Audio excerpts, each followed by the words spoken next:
आदाब। JKS news के उर्दू खबरनामे में आपका खैर मकदम में हूं आपके साथ आलम खान हकला। खबरों पर आगे बढ़ने से कबल आई नजर डालते हैं इस वक्त की हेडलाइंस पर। 18वीं लोकसभा का पहला इजलास आज से हुआ शुरू। जम्मू कश्मीर से डॉक्टर जितेंद्र सिंह, रुकने पार्लिमान जुगल किशोर शर्मा ने डोगरी में, जबकि मियां अल्ताफ ने उर्दू में लिया हलफ।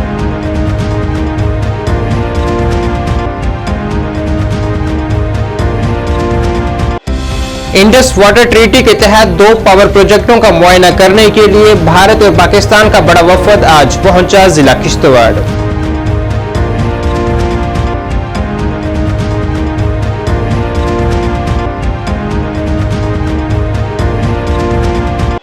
शहर श्रीनगर को आलमी दस्तकारी कौंसिल ने सरकारी तौर पर वर्ल्ड क्राफ्ट सिटी के तौर पर किया तस्लीम। डायरेक्टर दस्तकारी ने करार दिया जम्मू कश्मीर के लिए बड़ी कामयाबी।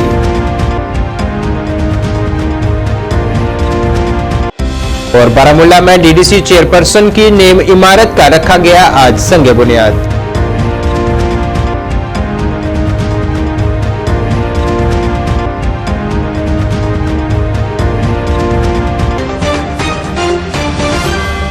अब खबरें तफसील से। 18वीं लोकसभा का पहला इजलास आज नौमुंतखब अरकान पार्लिमान के ऐवान के अरकान के तौर पर हलफ लेने के साथ शुरू हुआ है। वज़ीर-ए-आज़म नरेंद्र मोदी, जो लोकसभा के लीडर हैं, ने सबसे पहले ऐवान के रुकन के तौर पर हलफ लिया है। अबूरी स्पीकर बी महताब ने जनाब मोदी को हलफ दिलाया है। मैं नरेंद्र दामोदर दास मोदी, जो लोकसभा का सदस्य निर्वाचित हुआ हूं, ईश्वर की शपथ लेता हूं कि मैं विधि द्वारा स्थापित भारत के संविधान के प्रति सच्ची श्रद्धा और निष्ठा रखूंगा। मैं भारत की प्रभुता और अखंडता अक्षुण्ण रखूंगा तथा जिस पद को मैं ग्रहण करने वाला हूं, उसके कर्तव्यों का श्रद्धापूर्वक निर्वहन करूंगा।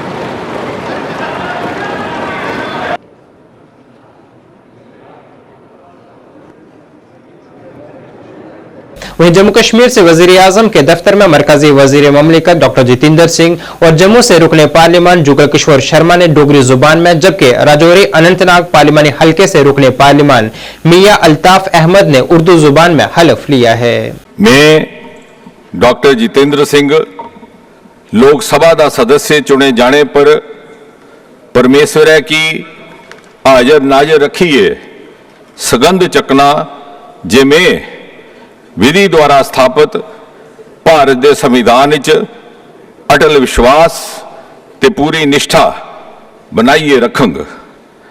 भारत की प्रभुता ते अखंडता की मैं सबने थोड़ा ऊपर मनंग ते जिहड़ी जिम्मेवारी मिकी सौंपी जा कर दी है, उसी में बड़ी ईमानदारी करने निभाऊंगा।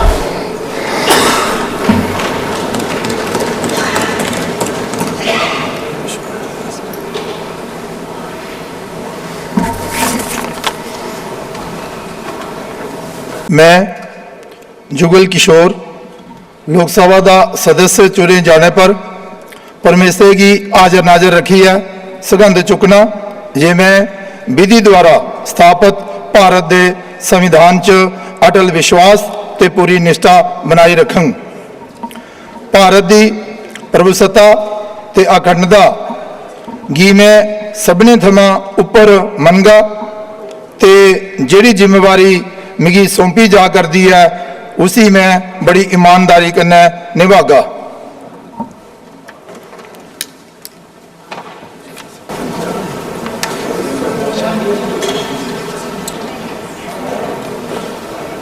मैं मियां अल्ताफ अहमद, जिसे लोकसभा का रुकन मंतखब किया गया है, खुदा के नाम से हलफ उठाता हूँ कि मैं भारत के आईन पर जो कानून के बामूजब तय पाया है एतकाद रखूँगा और इसका वफादार रहूँगा।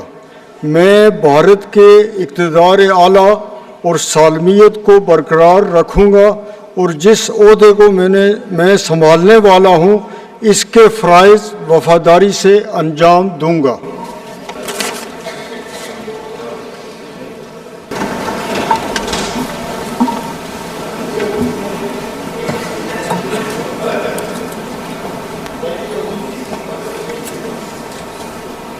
भारत और पाकिस्तान का एक बड़ा वफद आज गैर जानिबदार माहिरीन के साथ जम्मू कश्मीर के जिला किश्तवाड़ पहुंचा है और इंडस वाटर ट्रीटी के तहत 2 पावर प्रोजेक्टों का मुआयना शुरू किया गया। इतला के मुताबिक 40 रुकनी वफद इतवार की शाम को जम्मू पहुंचा और वादी चनाब के मुख्तलिफ जेर तामीर बिजली प्रोजेक्ट्स के मुआयने के लिए आज सुबह किश्तवाड़ रवाना हुआ। 1960 के मुआहदे के तनाजात के तसीफे के तरीकाकार के तहत 5 साल से ज्यादा अरसे में जम्मू कश्मीर का पाकिस्तानी वफद का यह पहला दौरा है। हिंदुस्तान और पाकिस्तान के 9 साल की बातचीत के बाद IWT पर दस्तखत किए गए थे।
जिला तरक्याती कौंसिल बारामूला की चेयरपर्सन सफीना बेग ने डिप्टी कमिश्नर बारामूला मिंगा शेरपा की मौजूदगी में GT बारामूला में DDC के दफ्तर की नई इमारत का संग बुनियाद रखा है। यह तकरीब एक अहम बुनियादी ढांचे के मंसूबे के आगाज की निशानदेही करती है, जिसका मकसद जिले में इंतजामी कारकर्दगी और खिदमात की फराहमी को बढ़ाना है। DDC ऑफिस की नई इमारत, जिसकी तखमीना लागत 285.38 लाख रुपए है, एक तारीखी ढांचा बनने के लिए तैयार है जो अवामी सहूलियात और नज़्मुन नस्क को बेहतर बनाने के लिए मकामी हुकूमत के अज़म की अक्कासी करती है। तकरीब से खिताब करते हुए DDC की चेयरपर्सन ने मकामी इंतजामिया के लिए इस प्रोजेक्ट की अहमियत पर रोशनी डाली है। तो दुआ करते कोई हम में से ना आए, सारे एलिवेट हो जाए। बिग हैंड नहीं, बट पावर इन्हीं के पास है। मैन के लिए आप थैंक यू।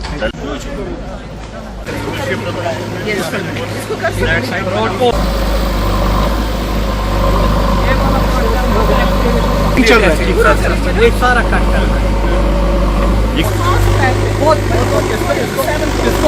आप देख रहे हैं कि जो ऑफिस बनने जा रहा है इस लोकेशन पे, आज हमने कमीशन और मुझे उम्मीद है कि जो हमने उनसे रिक्वेस्ट किया जो ऑफिसर्स हैं जितनी जल्दी हो सके इसका काम स्टार्ट चल रहा है काम, लेकिन मुकम्मल ज़रा जल्दी हो।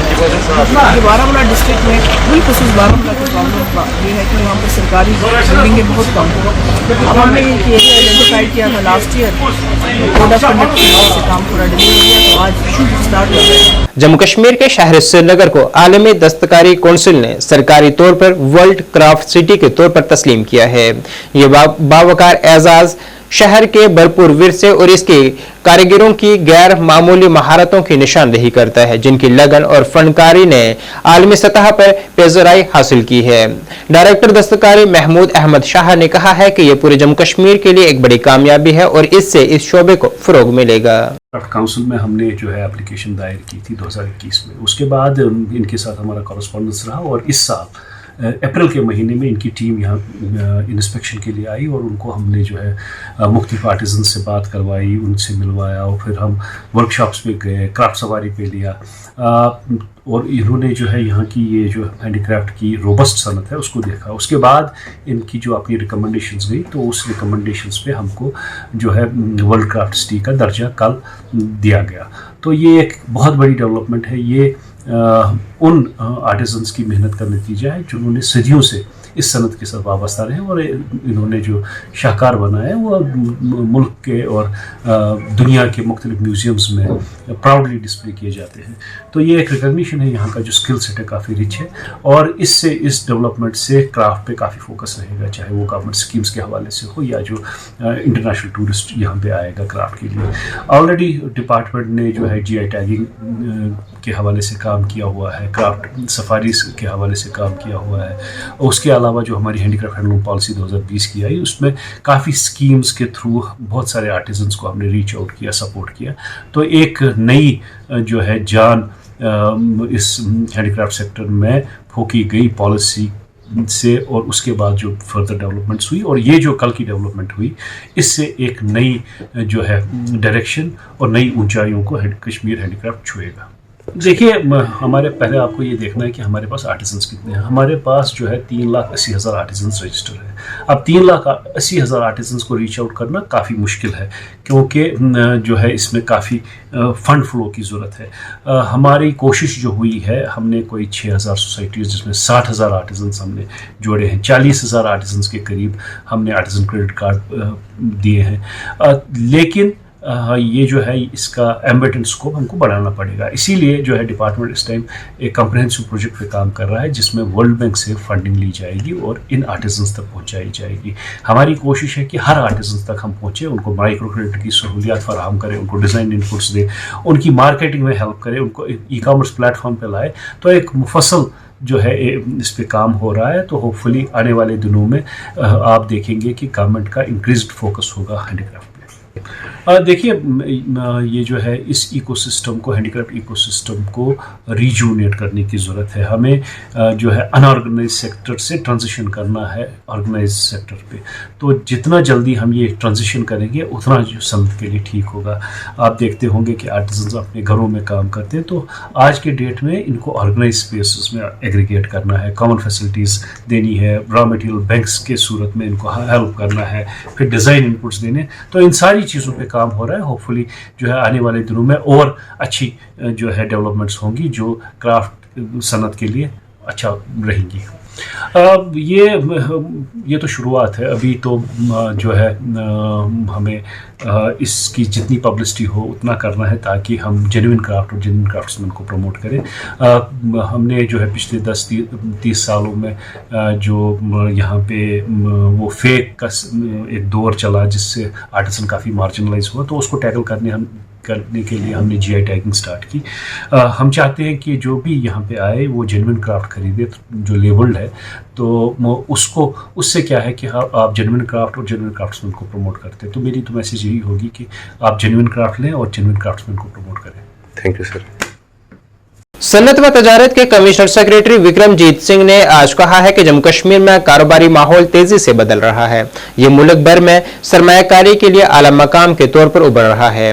कमिश्नर सेक्रेटरी ने इन बातों का इजहार गवर्नमेंट आर्ट्स एम्पोरियम में J&K इलेक्ट्रॉनिक्स और IT कॉन्क्लेव से खिताब करते हुए किया। इस कॉन्क्लेव का इनेकाद Jammu Kashmir trade promotion organisation ने electronics and computer software export promotion council के ताउन से किया था। इज्तिमा से खिताब करते हुए कमिश्नर सेक्रेटरी ने इस बात पर रोशनी डाली है कि इलेक्ट्रॉनिक्स और IT सेक्टर जम्मू कश्मीर में एक उभरता हुआ शोबा है और इसमें अफरादी कुव्वत के साथ साथ महारत के लिहाज से भी बेपनाह मौके मौजूद हैं। कमिश्नर सेक्रेटरी ने जम्मू कश्मीर में माशी तरक्की और रोजगार के मौके पैदा करने में IT और इलेक्ट्रॉनिक्स के अहम किरदार पर मजीद जोर दिया है। उन्होंने तरक्की पसंद पॉलिसियों और बुनियादी ढांचे की तरक्की के जरिए कारोबार के लिए साजगार माहौल बनाने के लिए हुकूमत के अज़म को उजागर किया है।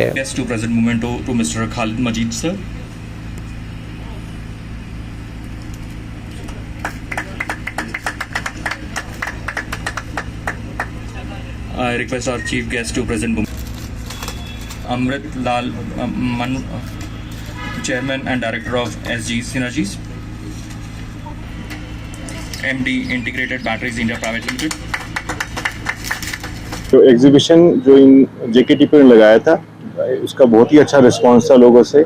बहुत सारे डिग्निटरीज भी आए उसको अटेंड करने को, और उसका रिस्पांस देखते हुए हमने डिसाइड करा है कि हम जल्दी एक और एग्जीबिशन लगाएंगे डल लेक के पास, ताकि जो भी लोग जो भी एग्जीबिशनर्स थे जिनको मौका नहीं मिल पाया उनको भी मौका मिले। और जैसे अब गर्मी में फिर से टूरिस्ट वो सीज़न फ्लो बढ़ेगा तो लोगों को मौका मिले, ताकि जो भी कश्मीर के बेहतरीन प्रोडक्ट्स हैं उसको डिस्प्ले करने का मौका मिले। बाहर से जो लोग आके यहाँ आके अपने प्रोडक्ट्स दिखाना चाहते हैं उसको भी मौका मिले, और ये हमारा यहाँ सेल पर पड़े इसमें। सर, ये इलेक्ट्रॉनिक जो आईटी है कॉन्क्लेव, इसके बारे में थोड़ा सा बताएं प्लीज। तो इलेक्ट्रॉनिक और आईटी कॉन्क्लेव हमने JKTPO ने ये कश्मीर चेंबर ऑफ कॉमर्स के साथ ऑर्गेनाइज करा, और इसका मकसद ये था कि देश भर में जितने भी वो बड़े आईटी प्लेयर्स हैं, इलेक्ट्रॉनिक्स प्लेयर्स हैं, उनके सीनियर मैनेजमेंट को, CEOs को, उनके प्रोमोटर्स को यहाँ लेकर आके उनको दिखाएं कि जम्मू कश्मीर में कैसे हालात बदल गए हैं। और ये एक सेक्टर है जो कश्मीर के लिए, जम्मू के लिए बहुत सूटेड है, क्योंकि यहाँ के जो यूथ के एस्पिरेशंस हैं, उसके एस्पिरेशन जो उनकी एजुकेशन की वो क्वालिफिकेशंस हैं उसके मुताबिक इसका बहुत स्कोप है। ये नॉन पोल्यूटिंग इंडस्ट्री है, सर्विस सेक्टर इंडस्ट्री है, और यहाँ कश्मीर का एनवायरनमेंट इसको सपोर्ट करता है। तो हमारी कोशिश ये है कि इनको दिखा के, इनको प्रमोट, इनको इनकरेज करें कि यहाँ ये अपने आप भी यूनिट्स लगाएं, यहाँ के जो एंटरप्रेन्योर्स हैं उनसे कोलैबोरेट करें। आपने देखा होगा कि जैसे ऑनरेबल प्रधानमंत्री साहब जब आए थे, उन्होंने भी स्टार्टअप से मिले थे और उनसे बहुत इम्प्रेस हुए थे, जो यहाँ JNK के जो यूथ ने जो हुनर दिखाया था अपना। तो ये उसी के उसके कंटिन्यूशन में ये स्टेप है, ताकि ये यहाँ की इकोनॉमी के डेवलपमेंट के लिए हम एक और सेक्टर को आगे निकालें।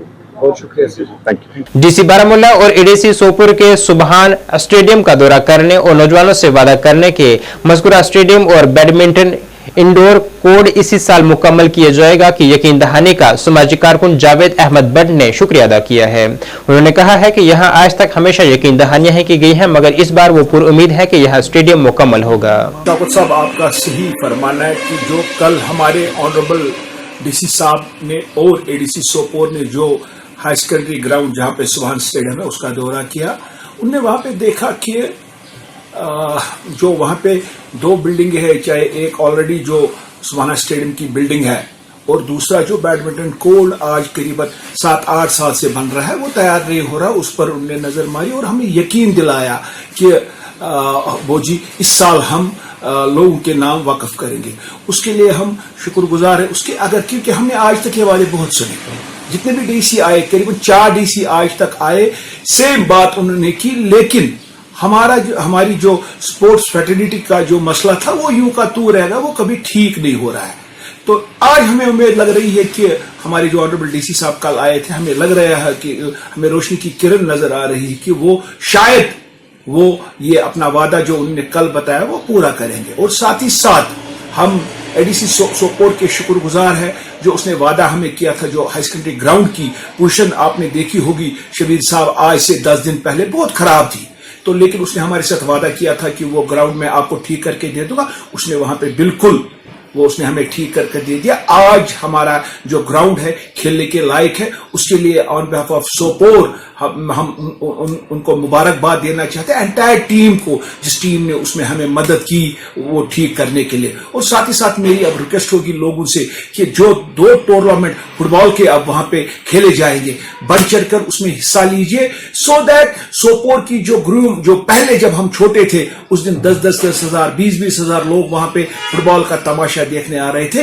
वही रौनक हमें नजर आई। और ये वादा लेके कि इंशाअल्लाह रहमान के जुलाई के फर्स्ट वीक के बाद वहां पे हम एक अच्छा सा एक एग्जीबिशन फुटबॉल मैच भी खेलेंगे, जिसमें हम सोपोर में लोगों को वो रौनक फिर नजर आएगी। श्रीनगर की 2 बेहतरीन टीमें हम लाएंगे फुटबॉल खेलने के लिए वहां पे, और उसी के साथ फुटबॉल का आगाज भी हमारे सोपोर के साथ होगा। लास्ट पे फिर मैं एक बार तहे दिल से मौजूदा हुकूमत का शुक्रगुजार हूं, जिन्होंने हमें ये हाई सेकेंडरी ग्राउंड जो है, जिसको हम सुबहाना स्टेडियम बोलते हैं, वो तैयार करके दिया था। ग्राउंड यही उम्मीद लेके कि हमारा स्टेडियम की जो काम बाकी है, वहां पे वॉशरूम नहीं है, पानी नहीं है, वो हमें चाहिए, और जो बैडमिंटन कोर्ट वहां पे बड़ी मुद्दत के बाद तैयार नहीं हो रहा, वो तैयार करके। टैक्सी यूनियन मेंढर के सदर कफील खान ने सुरनकोट का दौरा किया है, जिस दौरान उन्होंने ड्राइवरों से कहा है कि वो किसी मुसाफिर के साथ बुरा सलूक न करें और इंतजामिया के साथ पूरा ताउन करें। उन्होंने कहा है कि कोई भी शख्स अगर ड्राइवर के साथ बुरा सलूक करे तो फौरी तौर पर पुलिस स्टेशन को इतला दें। उन्होंने कहा है कि आरटीओ पुंछ की तरफ से जारी करदा फहरिस्त सिर्फ टाटा मैजिक और मिनी बस के लिए है, सुमो के लिए ये बिल्कुल भी नहीं है। पहले मैं आपके चैनल के माध्यम से मैं आपका शुक्रिया अदा करता हूँ, और उसके बाद में ये मेरी ट्रांसपोर्ट यूनियन के जितने मेरे ये सुरनकोट के भाई हैं, आज इनको कम से कम 10 दिन हो गए हैं यहाँ पर धरने में बैठे हुए। तो बड़ी परेशानी हाल में मैं पुंछ गुजर रहा था, तो मुझे इन भाइयों की कॉल गई, तो मैं इनके दुख में शरीक हुआ हूँ, और मैं शुक्रिया अदा इनका करता हूँ, और आपका खासकर कि जिन्होंने हमें याद किया और हम इनके बीच में आए, और एसडीएम साहब के पास हम पहुँचे। एसडीएम साहब को हमने रेगुलेशन दिया, उसके बाद एसएचओ मुख्तियार अली साहब हमारे सुरनकोट से, उनसे भी बातचीत हुई, और एक रेगुलेशन जो हमने ये रखा हुआ है, ये पुंछ डिस्ट्रिक्ट कमिश्नर पुंछ यासीन चौधरी साहब को हमने देना है, और आरटीओ साहब से भी हमारी बात हुई है। देखिए, मैं आपके माध्यम से ये रिक्वेस्ट करूं कि जो गवर्नमेंट जो है, ट्रांसपोर्ट कमिश्नर साहब और ख़ासकर ट्रांसपोर्ट सेक्रेटरी साहब की जो रेट लिस्ट निकाली गई है, ये आज जम्मू एंड कश्मीर की रेट लिस्ट है। उसमें चाहे रजौरी पुंछ हो, चाहे कश्मीर हो, चाहे जम्मू हो, चाहे मेंढर हो, चाहे रजौरी हो, ये हमारा पूरा इलाका जो है इसी जो है पूरी इसी स्टेट में आता है। और जो उन्होंने रेट लिस्ट निकाली है वो 3 रुपये 73 पैसे जो है पर किलोमीटर के हिसाब से रेट लिस्ट निकाली गई। जनाब, बिल्कुल रेट लिस्ट है, ये मेरे पास ये मौजूदा हालत में है, ये आप देखें इसको बड़े गौर से। और देखिए, जो आरटीओ साहब ने पुंछ से जो रेट लिस्ट निकाली थी, वो रेट लिस्ट जो है मैजिक्स की जो है और मिनी बस की है। वो कॉन्ट्रैक्ट कैरेज जो हमारी गाड़ियां हैं, जैसे सुमो हो गई, जैसे हमारी बसें हो गई, इनकी रेट लिस्ट जो है ये 19/3/2021 को निकाली गई थी। वो रेट लिस्ट ये है, ये मैं आपके सामने ये भी रखूं। और इस रेट लिस्ट के हिसाब से जो है पर किलोमीटर के हिसाब से 3 रुपये 63 पैसे जो है किराया जो है ये लागू किया है। ये ट्रांसपोर्ट कमिश्नर साहब की रेट लिस्ट है। उसके बाद जो है आरटीओ साहब ने जो पुंछ से रेट लिस्ट निकाली है, वो मैजिक की और मिनी बस की है। वो हमारे इन सुमो वालों के साथ उसका कोई लेना देना नहीं है। ये सुमो की रेट लिस्ट जो निकाली है, ट्रांसपोर्ट कमिश्नर साहब ने निकाली है, उनके अलावा कोई भी जो है यहाँ पर नहीं निकाल सकता। लेकिन मैं आपके माध्यम से ये एक कंफ्यूजन जो पैदा हुई है यहाँ पर, जैसे आप हाड़ी में देखें, सुरनकोट मड़ोट में देखें, और जो है रास्ते में जो है हमारा एक होद महल्ला है, उसके बाद ईदगाह है। ये 3-4 स्टेशन है। जैसे हाड़ी का स्टेशन है, इनका किराया जो है रेट की लिस्ट के हिसाब से बनता है 76 रुपये किराया बनता है।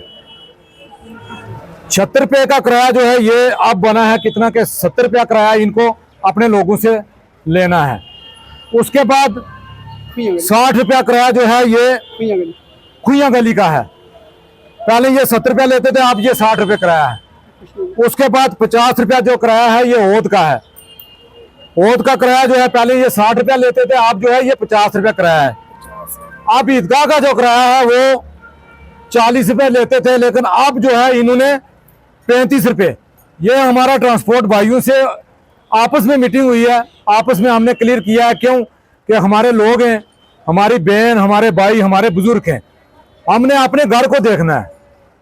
और दूसरा जो है यहाँ पर इन ट्रांसपोर्ट भाइयों को भी देखना है। क्यों कि ये बैंक का कम से कम 15-15 हज़ार रुपया महीने का जो है लोन भरते हैं। आरटीओ ऑफिस के चक्कर लगाने पड़ते हैं इनको साल में। 80,000 रुपये में इनका डॉक्यूमेंट जो है ये भरते हैं। उसके बाद गाड़ियों की जो है फिटनेस करवानी पड़ती है। जैसे देखिए, मैं इन ड्राइवर भाइयों से ये रिक्वेस्ट करूंगा कि आपने बाद एहतराम से चलना है और असर सूख से चलना है। राष्ट्रीय सैनिक संस्था की तरफ से टाउन हॉल टंगबर्ग में मुनक्कदा प्रेस कॉन्फ्रेंस से खिताब करते हुए राष्ट्रीय सैनिक संस्था के कौमी सदर और वाइस चांसलर तजिंदर पाल त्यागी ने कहा है कि जम्मू कश्मीर में फौजी गवर्नर की तकर्री की जानी चाहिए और मैदान जंग को तब्दील किया जाना चाहिए। उन्होंने कहा है कि इंसदाद दहशतगर्दी की कमान के लिए राष्ट्रीय सैनिक संस्था तश्कील दी जानी चाहिए। कर्नल त्यागी ने कहा है कि नीम फौजी फोर्स, फौज और रियासती पुलिस को अलग अलग वजारतों से मुंसलिक होने के बजाय दहशतगर्दी से लड़ने के लिए एक ही इंसदाद बगावत कमान होना चाहिए।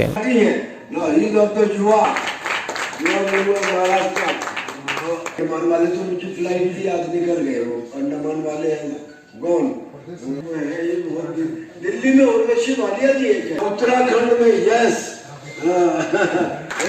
राजीव जौहरी खोसला की जगह इनको ऐसे ही राजीव जौहरी खोसला आप अपना स्थान ग्रहण करें के गवर्नर को बदला जाए, यहाँ पे फौजी गवर्नर को लगाया जाए, क्योंकि वो समझता है कि एक फौजी की रिक्वायरमेंट क्या है और आतंक को मिटाने के लिए क्या जरूरी है। हमारा दूसरा सजेशन है कि यहाँ यूनिफाइड सिंगल कमांड हो, ये नहीं कि कुछ फोर्सेस मिनिस्ट्री ऑफ होम के, कुछ फोर्सेस मिनिस्ट्री ऑफ डिफेंस के और कुछ J&K की पुलिस के। और हमारी तीसरी डिमांड ये है और जो लॉन्ग टर्म है कि यहाँ की सरहदों पे जो जगह है, जो गांव है जहाँ स्लीपिंग सेल पनपते हैं, वहाँ पूर्व सैनिकों को जो कर्तव्य निष्ठा, अनुशासन और ईमानदारी के प्रतीक हैं, उनको कृषि की जमीन देके बसाया जाए। तो मजाल है कि कोई ड्रग स्मगलर या आतंकी घुसपैठ कर रहा है। और आखिरी बात कि ये जो स्लीपिंग सेल हैं, जिनके बगैर आतंकवादी गतिविधि हो ही नहीं सकती, उनका पोषण करते हैं पॉलिटिकल लोग। और उन पॉलिटिकल लोग में एक आदमी को जैसे चिन्हित किया गया जिसने ये कहा कि पाकिस्तान ने चूड़ियां नहीं पहन रखी, या जिसने कहा कि चीन का राज यहाँ आ जाए तो अच्छा है, ऐसे व्यक्ति को खुले में घूमने की इजाजत दे ही नहीं जा सकती। हो सकता है मेरी जम्मू कश्मीर की सरकार से ये मानना है कि अगर यहाँ के स्कूल और कॉलेजों में प्रारंभिक सैनिक प्रशिक्षण अगर युवाओं को दिया जाए तो शायद यहाँ की स्थिति बदल सकती है। और मेरा युवाओं से ये एक निवेदन है कि आप हथियारों का और नशे का रास्ता छोड़ करके शस्त्र उठाइए और आओ मिलकर के हम भारत के निर्माण की बात करें, ना कि अलग अलग रह करके। और जो आतंकवाद फैलाते हैं उनको ये चेतावनी है कि बहुत हो गया, अब देश का युवा आपके। वस्ती कश्मीर के जिला श्रीनगर के भोरी कदर इलाके में आज जबरदस्त आग लगने से एक मस्जिद को नुकसान पहुंचा है।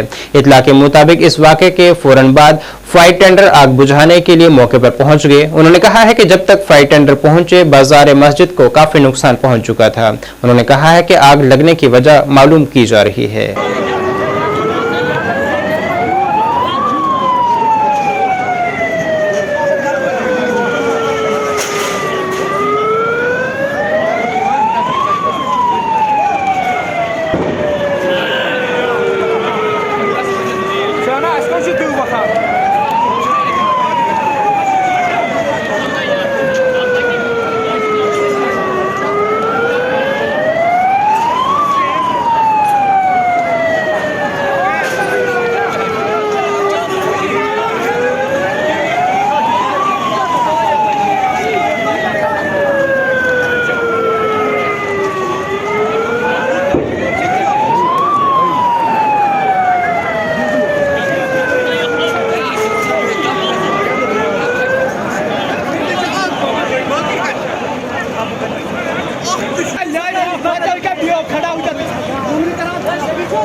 कांग्रेस लीडर और साबका सरपंच श्यामलाल भगत ने मरकजी और जम्मू कश्मीर हुकूमत से मुतालबा किया है कि सरहदी इलाकों के किसानों को हुकूमत की तरफ से मुफ्त बिजली फराहम की जानी चाहिए ताकि किसान अपनी खेती के साथ साथ अपनी आमदनी में भी इजाफा कर सकें। आरएसपुरा के सरहदी गांव चक्रोही में कांग्रेस लीडर और साबका सरपंच श्यामलाल भगत ने कहा है कि फिलहाल सरहदी इलाकों के किसान धान की प्यूंदकारी का काम शुरू कर रहे हैं।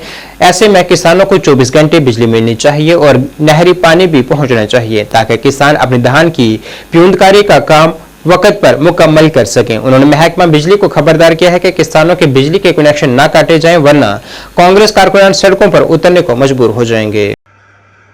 आपके माध्यम रही,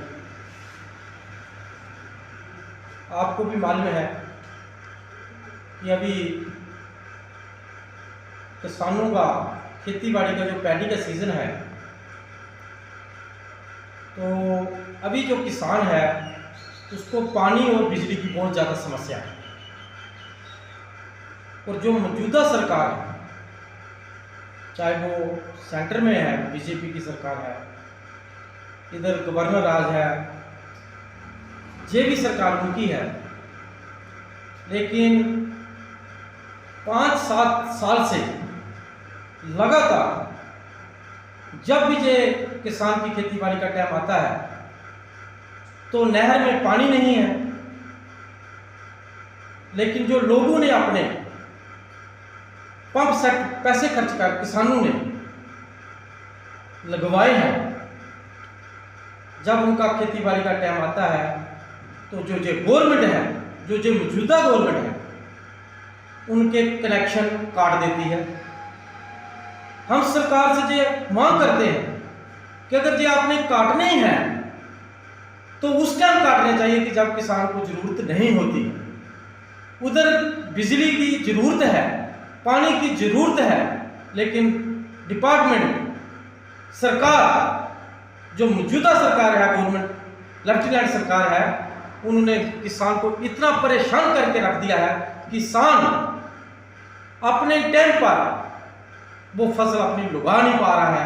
एक तरफ सरकार बोलती है कि किसान की जो आमदनी दुगनी करेंगे, लेकिन हम किसान से गवर्नमेंट से जो मांग करते हैं कि एक तरफ आप बोलते हो कि किसान की आमदनी दुगनी करेंगे, लेकिन दूसरी तरफ उनके जो पानी का, जहाँ बिजली का समस्या है, आपकी वजह से जो किसान है जो टाइम पर फसल अपने नहीं लगा पा रहा है।